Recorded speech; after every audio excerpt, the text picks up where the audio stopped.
Здраво, вие слушате Радио Канал 103. Ова е 76-тото издание на емисијата TV103, односно специализирана радиоемисија посветена на квалитетни и актуелни ТВ серии. А денес ќе ви говорам за една ТВ серија која ја предводи еден самобендисан, самоуверен и арогантен социопат, кој што има зацртано да биде успешен лидер на фирма за која ќе се зборува на долго и широко, со намера да го предизвика системот и да вметне иновативна практика која што денес е стандардизирана употреба за комуникација, односно за повикување на автомобил за превоз. Визионерството доаѓа со своја цена, се разбира, затоа што подготвен е да ги прекрши сите можни закони за да дојде до саканата цел, создавајќи токсична работна средина, подмолно злоупотребувајќи ги и корисниците од една страна и вработените од друга страна од својата фирма, само за да може Uber да стане неприкосновен лидер на превозната индустрија, се извинувам, така што може да го погледнете сето тоа во ТВ серијата Super Pumped, The Battle for Uber, серијата за која што ќе ви говорам денес, а денешната емисија ја започнавме со две моќни композиции од бендот Carson, кои што може да ги најдете на албумот The Willful Pursuit of Ignorance, односно слушнавме Dirty Dream Maker и The Last Laugh. Carson се бенд кој што ни доаѓа од Базел од Швајцарија, издаваат за 16 Times Music. Како што можете да заклучите, ова е комбинација помеѓу heavy psych призвукот, односно stoner rock со моќна дисторзија,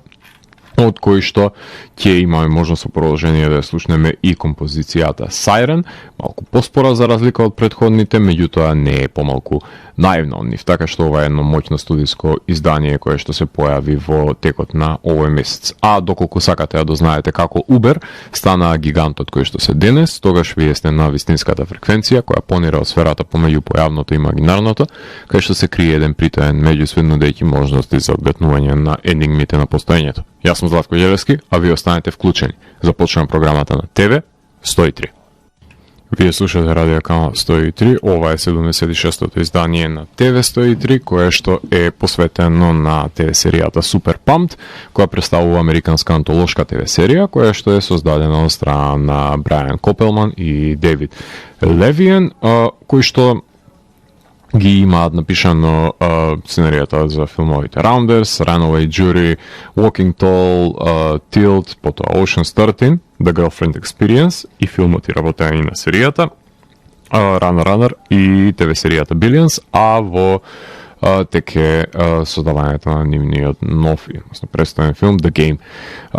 Super Pumped се базира на книгата на новинар на New York Times Майк Айзек, која што гласи Super Pumped The Battle for Uber, која е адаптирана, односно правата се купени и се адаптирани за потребите на ТВ серијата, која што се емитуваше на Showtime, односно тоа е кабелски оператор кој од секогаш имал квалитетна понуда кога се обидуваше да се доближи до приматот на HBO во трката за престолот на кабелските телевизии, иако никогаш немаше шанси да седне на него, барем не се долго, но таа загубена борба не ги спречи да создадат значајни ТВ серии кои се синоним за квалитетот на телевизијата, како The Outer Limits, Twin Peaks, Dexter, Californication и Homeland, например. Денес вадат само неколку серии во годината, па оваа година, освен Super Pumped, започнав да ја гледам и The First Lady,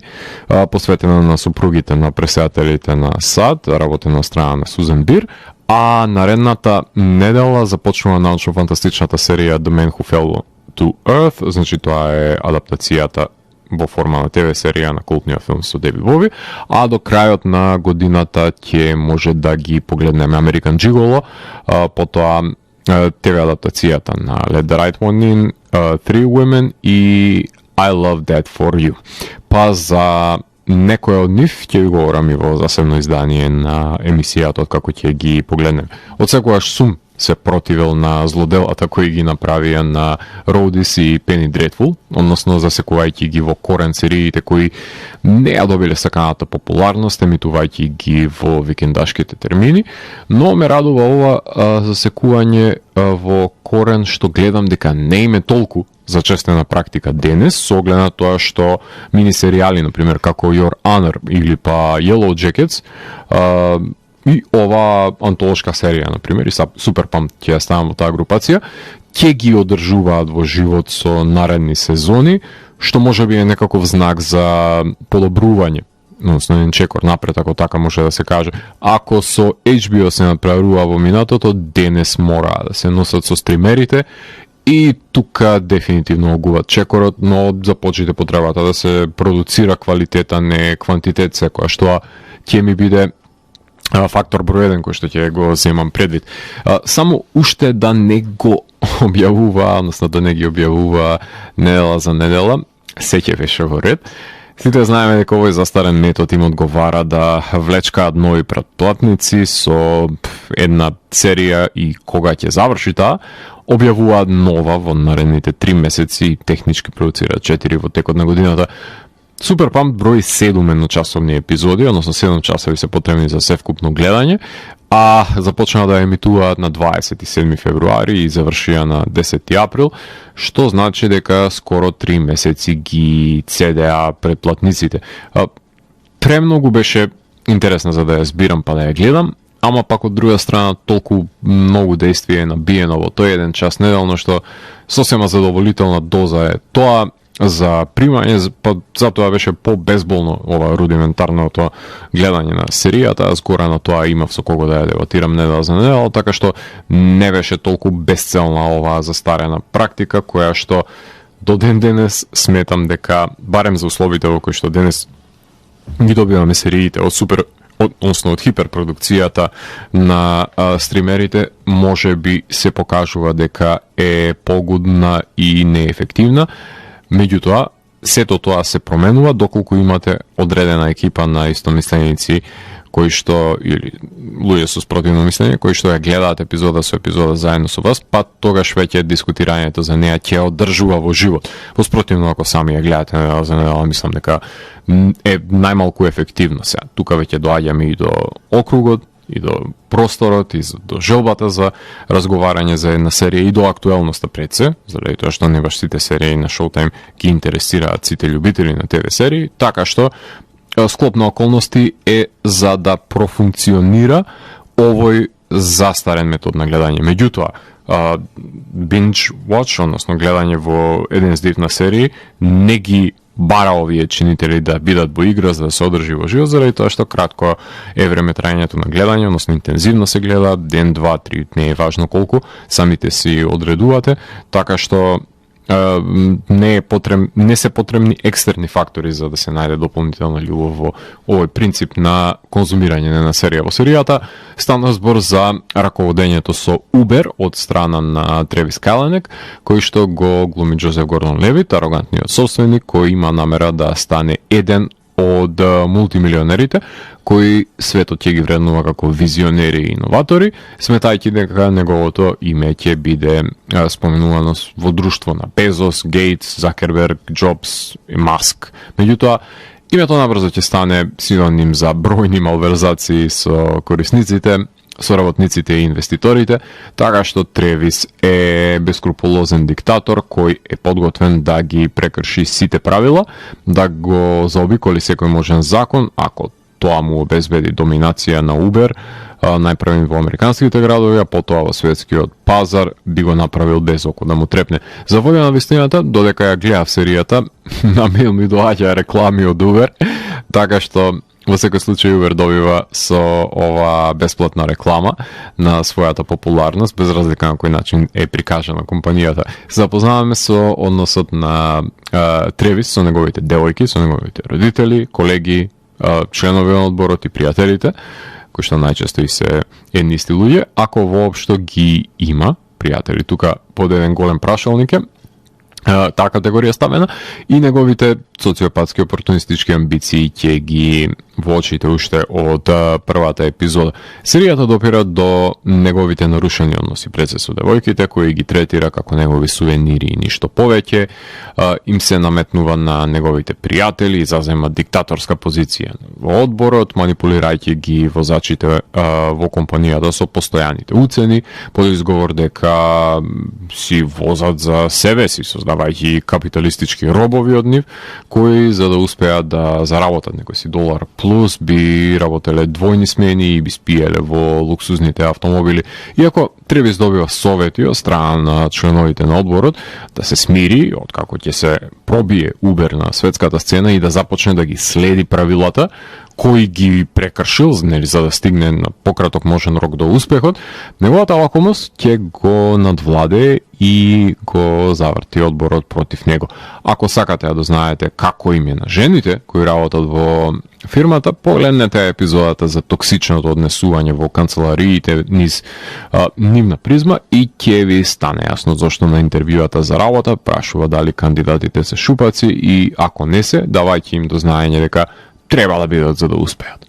Секој што ќе му се доближи станува обземен од неговата глад за успех и свесни се дека ќе ги достигне неговите дострели. И тоа проблемот е што има огромна, енормна колатерална штета наоколу, додека се искачува тој на тронот, која ниту адвокатките наменети за коригирање на наративот во јавноста не се способни да ги поправат, односно нема пиар што може да се справи со проблемите кои што ги иницира неговата ароганција. Меѓутоа, младиот и арогантен создавач на фирмата има потенцијал да биде и нејзиниот уништувач. Компанијата која е одговорна само за правење пари, заобиколувајќи закони и одговорност кон инвеститори, не сме да го занемари законодавството. Не им одговарале законите кои што биле наметнати во државата, па наместо самите да се сменат и да се адаптираат, односно да се приспособат на нив, тие ги занемаруваат, ги прекршуваат и сметаат дека се над законот, така што, како што би рекле авторите на грчката трагедија, следува хюбрис и ќе се соочат со доближувањето до светлината на сонцето кон кое што се насочени. И ќе се изгорат, при тоа се разбира. Grow or Die, X to the X, War, Buber, The Charm Offensive, Delete Uber, Same Last Name се насловите на епизодите кои има просечна гледана со 100.000 гледачи на нивните премиерни прикажувања, заради тоа што ова е таа стара телевизиска практика на мерење на популарноста во зависност колку домаќинства се приклучени прво на Showtime и колку во тој момент ја гледаат, така што ова, да, се мали цифри, меѓутоа ова се луѓето кои што биле залепени во телевизорот исклучиво на сигналот кој што го пушта Showtime во моментот на емитување на епизодите. Цифрите секупните се многу поголеми од овие. Во октомври 2019 година од Showtime се пофалија дека се купени правата за адаптирање на книгата, а во септември 2021 започна да се работи серијата во Лос Анџелес, односно беше одобрено незиното прикажување пред се со антолошки формат, фокусирајќи се секоја сезона на различна корпорација, така што првата сезона е посветена на Uber, а втората ќе дознаете на крајот на емисијата за што ќе биде, со оглед на тоа што сите ги користите услугите на фирмата која што ќе биде ставена под лупа и е пополезна, за разлика од Uber, меѓутоа тајните кои што се кријат во неа ќе почекаме да погледнеме кои се и како ќе бидат реализирани. Тука ќе направиме на кратка музичка пауза, имено во продолжение ќе го слушаме бендот Цар, односно тие го издадоа нивниот албум Act 1, од кој што ќе слушнеме Blow, Modern Suicide и Crown Me, уште еден моќен бенд кој што ни доаѓа овој пат од Франција, одиме од Швајцарија во Франција, комбинација на hard rock, stoner со прогресивни елементи, моќен, рифаџиски воден бенд, се разбира и во случајот на првиот бенд кој што слушаваме и на Карсон, и на Цар, има влијание и од дисторзијата која е еминентна кај гранж бендовите, меѓутоа сепак доминира овој hard rock, stoner rock призвук кој што го негува. Така што уживајте во Цар и потоа се враќам во да ви говорам за улогите, односно актерите и актерките кои што ги имаат во Суперпамт. Вие слушате Радио Канал 103, ова е емисијата ТВ103 со своето 76-то издание, посветено на ТВ-серијата Суперпамт, а во овој сегмент сакам да ги напоменам актерите и актерките кои што глумат во оваа серија, односно улогите кои што ги имаат. Серијата е предводена од Джозеф Гордон-Левит, кој што глуми Тревис Каленек, односно тој е CEO на Uber, арогантен газда кој што е еден од малкуте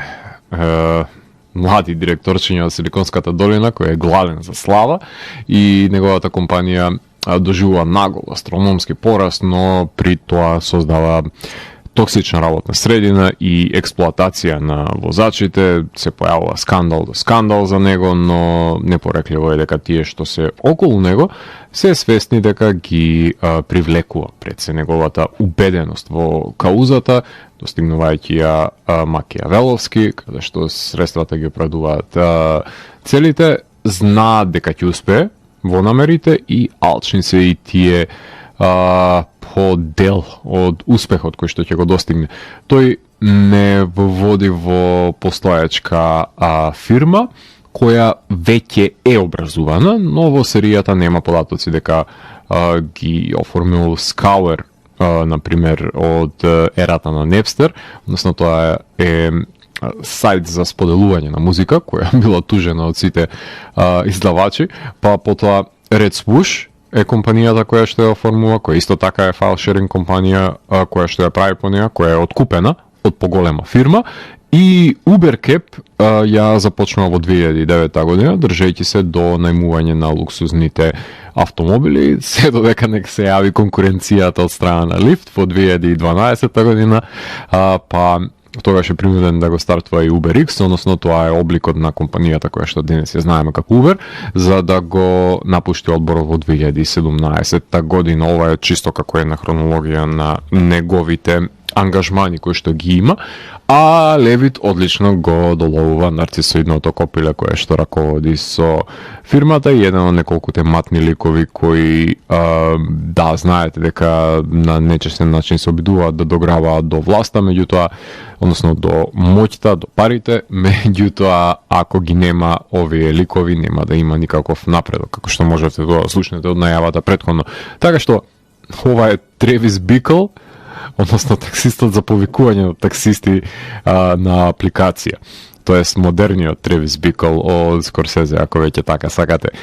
Кайл Чендлер го глуми Бил Грли, тоа е инвеститор од Силиконската долина, кој во 2011 година се приклучува на одборот на Uber и иако на почетокот делува како искусен советодавач на Тревис, ќе се огледа дека малиот не се контролира и ќе стане негов непријател за доброто на фирмата, затоа што нема да може да го стави под контрола кога ќе почнат да испливуваат скандалите на површина. Тука се бори за добивање на превласт во одборот со цел нели да го избрка Тревис од фирмата, односно да го присили да се повлече, затоа што Милум веќе не работи повеќе во нивниот сооднос. Тревис постојано ќе се обиде да се наметне и докаже врз него, на штета се разбира на фирмата, а Бил ќе свати дека не му се потребни тие фрустрации во животот, затоа што за разлика од Тревис има приватен живот и не ги опропастува врските кои што ги прави надвор од фирмата, а и во неа. Кери Бише, ја глуми Остин Гајд, таа е вработена од самиот почеток на фирмата, која најпрви ние гледаме во позиција на регрутувач, односно на регрутер, да ги убедува возачите да се приклучат на Uber, затоа што ќе им нуди фирмата најголеми поволности, што нема да се покаже дека е вистина. Преку нејзиниот лик и дознаваме за токсичната работна средина, за тој дудбро менталитет во кој нема место за жените, освен се разбира за нивно објективизирање. Така што е една од предводничките на женските улоги во серијата, која што многу добро, откако ќе се гледате која е незината функција и како се извршува всушност незината работа, ќе заклучите во каква подредена позиција всушност се наоѓа таа и малкуте девојки кои што се составен дел од оваа фирма. Бабак Тафти го глуми Емил Майкл, тоа е адвокат најмен да биде доушник на Бил во Uber, но тој ќе биде поведен од амбицијата на Тревис и ќе стане буквално негов најдобар пријател во фирмата. Ќе биде молецо кој што е пленет од светлината која ја зрачи, заскривајќи му ги ексцесите, но кога тој ќе ја премине линијата, а ќе ја премине, поради тоа што нели со славата доаѓаат и одговорностите кои што никој не ги има во оваа фирма пуштени на слобода, ќе биде избркан од фирмата од страна на неговиот најдобар пријател заради тоа што нели недопустливо е таков однос односно да си зема таква слобода. Емил Џон Бас го глуми Герет Кемп, тоа е пријателот на Тревис, со кој што ја добива пред се идејата за формување на компанијата, дека седи заедно со Тревис и јадат фастфуд, кој што ќе влезе во конфликт со Тревис една деценија подоцна и ќе го потсети дека идејата за Uber не е баш на Тревис. Елизабет Шу ја глуми Бони Каланек, односно таа е мајката на Тревис, која што знае кој е шаблонот на однесување на незиниот син, кој постојано го бара незиното одобрување и ќе го остави самиот да се носи со состојаната агонија, кога незиниот друг син, например, златното момче ќе му побара пари, да ќе се вообрази Тревис и ќе му посочи не ви чинеа моите таксисти претходно, ама парите ви се убави што ги создадеа. Така што тоа е една интересна, парафразирам репликата заради тоа што посочува дека не се баш црно-бели работите. Значи не можеме Тревис да го ставиме во таа категорија на негативец, иако во сите антагонистички тенденции ги поседува и да, прави позитивен исчекор во технологијата со измислувањето на Uber и од друга страна финансиски помагал и на семејството се до тој момент додека не му пукнува филмот, а поддршката кога му е потребна, па не би требало да ја добие со оглед на начин на кој што тој се справува или воопшто комуницира со неговите најблиски. Дискутабилно е дали би ја заслушал. Така што нема тука лутиш. Бриджет Гао Холит ја глуми Габи Холспорт, односно таа е девојката на Тревис, виолинистката која ќе забележи со кого си има работа, со еден женкарош кому угледот му е поважен од посветеноста на неа, ќе си замине кога ќе види дека покрај социопат нема иднина. Тука ја имаме и Ума Турман, да не ја забораваме, таа е Ариана Хафингтон, членка на одборот која што раководи со Хафингтон Пост, која е екстравагантна, New Age практикувачка, која што е перфиден играч во одборот, имено го заштитува Тревис најчесто од себе си, но ќе мора да му соопшти дека е деструктивен за фирмата, иако таа на почетокот е против Бил, мора да заземе страна, најмена е да биде ангажирана нели во одборот од страна на Тревис, но очигледна е штетата која се нанесува и на самата фирма и на кроток начин ќе биде буквално мајката на Тревис која што му е потребна, како што на пример Бил е таткото во ситуацијата, ако може така да си земам слобода да ги поистоветам нивните функции кои ги имаат во самата фирма со оглед на тоа што родителите на Тревис не си ја преземале својата одговорност да му покажат како треба да функционира светот, а не како тој сака светот да се поистовети, односно да функционира за потребите на Тревис. Нарацијата на серијата, ако ви се верува или не, ја прави Квентин Тарантино, така што во секоја епизода ќе може да го слушнете препознатливиот глас на Квентин како навлегува во мислите на арогантниот раководител на Uber. И да не ја забораваме Ени Чен, кој што ја глуми Ени Ю, односно поранешната девојка на Тревис, која што е првата која бега од неговото разорно однесување. Секако има фирмата и програмери кои мора да ги заобиколат законите, само за да може да функционира Uber така како што има зацртано незиниот газда, и секако тука се раководителите на Google и чешлачите на фирмата од обвинувањето, односно тие што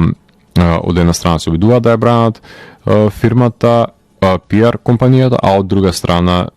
се и луѓето кои што се најмени да го проверат работењето баш поради појавувањето на овие сомнителни дејанија кои што се составен дел од работењето, од незаконското, ајде така да го наречам, на работење на фирмата, кој што така еден прилично дебел документ ќе биде објавен по ова лустрирање на фирмата каде што ќе забележиме дека прилично голем број на регулативи биле прекршени за да стане Uber тоа што е. Тука ќе направиме една кратка музичка пауза, имено во продолжение ги слушаме Алунах, односно станува збор за бенд кој што го издаде нивното ново студиско остварување, Strange Machine се нарекува, од кој што ќе слушаме насловната тема, Over the Hills ќе слушаме и Fade into Fantasy, односно станува збор за stoner rock бенд со нагласени doom влијанија, кои што доаѓаат од Бирмингем, односно од Англија, и ако не се лажам, ова е нивното 6-то студиско остварување, се разбира издадено за еден од најомилените издавачи на оваа емисија. Очигледно дека барем по едно издание на Heavy Psych Sounds имаме во рамките на TV103, овој пат тоа е 6-тиот албум на одличните Алунах со прекрасниот женски вокал. Така што уживајте во нивната музика и потоа се враќам во етер да ви говорам за одредени специфики кои што и поседува оваа ТВ серија, а на крајот на секој музички блок, како што можете да забележите, ќе следува еден извадок од самата серија за да се доближи проблематиката во која што навлегува Uber. Уживајте. Вие слушате Радио Канал 103, ова е 76-тото издание на емисијата TV103, посветена на ТВ серијата Super Pumped, а за самиот крај на емисијата сакам да ви напоменам неколку спецификации кои ја карактеризираат оваа серија, која што и содржи најава, која е составена од мапи на Сан Франциско, низ кој што поминува еден Uber, што е интересен начин кој прво се врзува и со тематиката на функционирањето на самата фирма, а и од друга страна на еден интригантен илустративен начин се долоува борбата за што всушност станува збор со оглед на тоа што таксистите и не се составен дел во голема мера од раководењето со фирмата, така што и секоја најава за продирањето на крвотокот низ градот со помош на ова визуелно решение од најавата, сметам дека е сосема погодно за оваа серија. Режисери се Ален Култер, тој го режира пилотот, а по 2 епизоди, ако не се лажам, режираат Даниел Греј Логниньо, Џон Дал и Зетна Фуентес. Зетна го снима и финалето. Во поглед на музиката ќе имате можност на крајот на емисијата да слушате неколку композиции од Брендан Агелидес, кој што знае да ја подгреа атмосферата со неговите синтови и битови. Ама тоа ќе ослушнете на самиот крај, а меѓутоа знае и да даде контрапункт на авантуристичкиот дух, прецес со скротеноста на ликовите, едноставно е комплементарен и во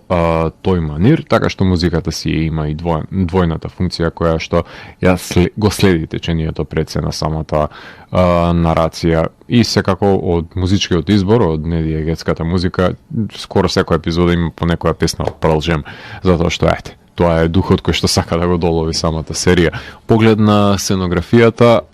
се снимана во интериери кои што се наменети да беа канцелариите на Uber, односно се снима и во домовите на членовите на одборот, потоа нивните автомобили, хотели и ноќни клубови, значи е прилично урбанизирана оваа серија. Поглед на фотографијата, Джим Фрона, Тревор Форест и Джеймс Уитакер се кинематограферите кои што ги преосветлуваат канцелариите и ги затемнуваат домовите, посебно во потенцирајќи ја празнотијата во неисполнителниот приватен живот на Тревис, што се рефлектира и во контекст на неговото кадрирање во рамките на домот. Меѓутоа, монтажата на оваа серија сметам дека е најсилниот адут, со оглед на тоа што премногу содржајни се епизодите и насловот најдобро ја доловува пред се монтажата. Супер памт, затоа што епизодите се напумпани со бројни кадри и визуелни интервенции, кај што се испишува тоа што се кажува, најчесто вистината е испишана додека се глуми лудило во исказите, така што таа визуелна интервенција со послужувајќи како текстура, односно да би серија е прекрасно изведена во рамките на секоја епизода. Мислам, впечатливо е барем да се направи таа дистинкција помеѓу тоа што се кажува и тоа што се мисли. Тоа што се мисли, најчесто му е дадено на Квентин Тарантино да го протолкува во, како што можете да слушнете од претходната најава за тоа што всушност ликовите го мислат и може да биде испишано во позадина, и така се доаѓа до двата слоја на гледање на тоа што се кажува и што се мисли. Поглед на костимографијата и шминката, оваа серија опфаќа пред се една деценија, така што канцелариската работна средина во оваа деценија не се променува нешто драстично. Погледнат природните елементи ги нема во рамките на оваа серија, а комични ситуации има кога се крши четвртиот зид, најчесто тогаш и се обраќа Тревис кон аудиториумот. За жал нема експлицитна еротика, редуцирана е страста во оваа серија. Поглед на ефектите, визуелни има колку би душа сака, нели, за исполнувањето на позадината на самите кадри со нејзино испишување. Флешбек има за оформувањето на фирмата, неколку пати има навраќање на миговите кои што биле круцијални за нејзиното обликување, премотување на минатото, односно slow motion има при развојот на декаденцијата со стоп кадри, односно има сплит скрин за секој лик и начините на кои што тој воспоставува комуникацијата, а халуцинации има доколку некој од ликовите е под дејство. Жанровски ова е сепак мелодрама, без разлика на акциониот тип, на авантуристичката побуда пред се кој што има ликовите. Матичниот жанр сепак ќе биде мелодрамата, англискиот е стилизираниот јазик, а во контекст на незините недостатоци сметам дека нема доволно простор за доразвивање на споредните ликови. Тревис дефинитивно го јаде екранот, се разбира, тој е и највпечатливиот и најзабавниот за следење, иако има многу проблеми кои ги начнуваат во рамките на оваа сезона, само не ги доелаборираат во раководењето на фирмата, која за жал не ја гледаме од самиот почеток и не се доволни флешбеците за добивање на целосната приказна за Убер. Ова сепак е слободна интерпретација на настаните, често хиперболизирана за доловување на саканиот ефект. Поглед на континуитетот на епизодите задржан е, иако не сум гледал серија со толку месести епизоди, секоја од епизодите има напукано проблематично дејствие, има и постојана закана од однесувањето на Тревис која доминира, но незавидните позиции во кои што се наоѓа пред се благодарение на судирот со Google, конкуренцијата и колегите ја прави да го задржи сечие внимание ова серија во поглед на градењето на ликовите и потенцира дека доминантно место во серијата зазема Тревис и не остава простор за останатите во серијата да се доразвијат. Го нема единствено во домовите на другите ликови уште таму да се појави, но фокусот е препуштен на носечкиот дисраптор, како што го нарекуваат, односно прекршувачот на нормативот, што би се нарекол себе си, иако релациите со другите ликови се причинителите пред се и за успехот и за пропаста на фирмата. Поглед на адаптацијата, сепак ова е адаптација на истоимената книга на вработениот во Нью Йорк Таймс. Поглед на низина аналогија ме подсети многу на Wolf on Wall Street, филмот на Мартин Скорсезе, баш поради и арогантниот наратор, но и таа токсична работна средина во дадената ситуација, раководењето со фирмата Uber наспроти раководењето со Wall Street, односно со американската берза, која што подеднакво има токсично машкост која што се наметнува на во ова капиталистичко општество каде што треба да профитираат тие што се на врвот на пирамидата. Слични серии. Секако најдиректна паралела може да направам со The Uber Story, каде што се поврзува раководењето со Uber на едно друго рамниште. Меѓутоа, како паралела со тие приказни за подем и пад на фирми, ги имаме и индустрија за која што имавте епизода на TV103, потоа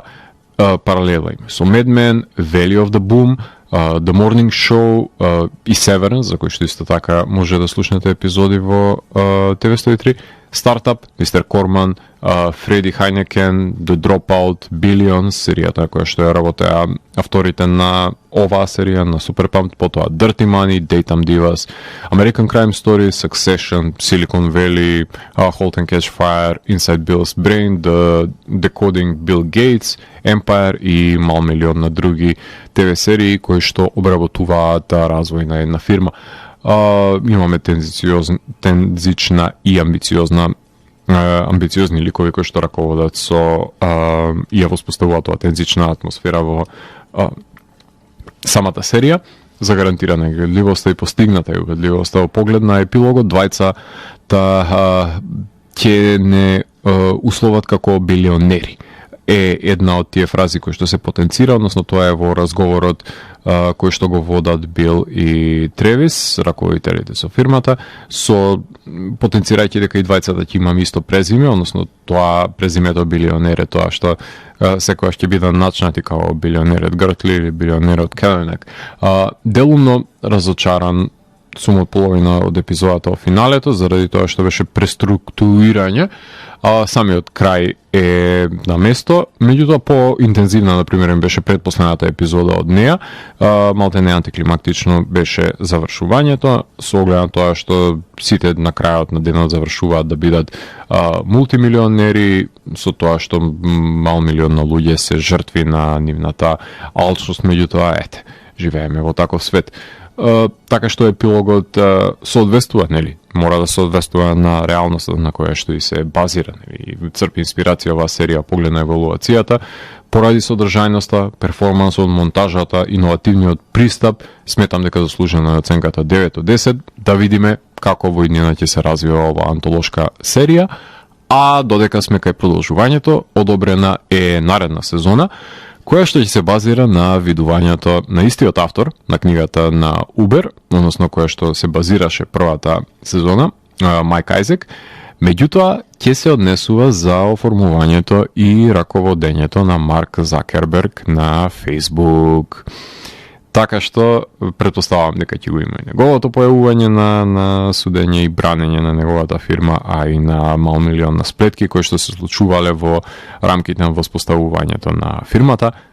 Ќе почекаме да погледнеме како ќе биде реализирано, меѓутоа доколку ги има адреналинската наезда која што ја поседуваше првата сезона посветена на Убер и тоа како ќе биде гледлива. Тоа ќе остане да го дочекаме во втората сезона. А за крајот на емисијата, како што веќе ви напоменав, ќе слушнеме неколку композиции кои што се наоѓаат на аудиоизданието на Superpumped, The Battle for Uber,